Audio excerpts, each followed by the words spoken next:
ఒక అందమైన అడవిలో 6 మంచి స్నేహితులు కలిసి ఉండేవాళ్ళు. వాళ్ళు ఎవరూ తెలుసా?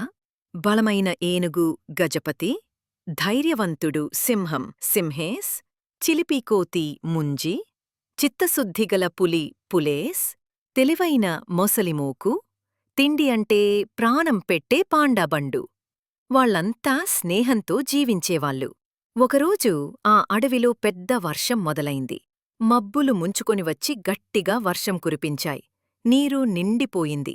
జంతువుల గూళ్ళు కొట్టుకుపోతున్నాయి.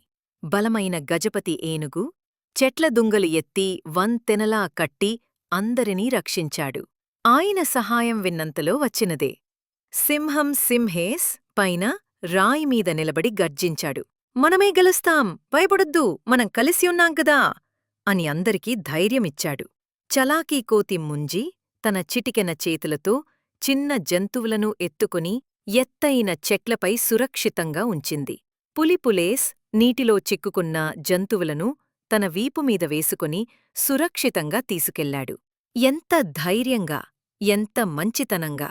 మొసలిమోకు తేలుతున్న గూళ్లను తన నత్తనడకతో కాని జాగ్రత్తగా ఒడ్డునకి లాగింది పాండాబండు. అందరికీ తినడానికి పండ్లు, కూరగాయలు, బాంబూ తీసుకొని పంచిపెట్టాడు. అందరి ముఖాల్లో నవ్వులు కనిపించాయి. ఆ 6 స్నేహితులు కలిసి ఎంత గొప్ప పని చేశారు! అందరూ కలిసి జీవిస్తే ఎలాంటి కష్టాన్నైనా దాటవచ్చు.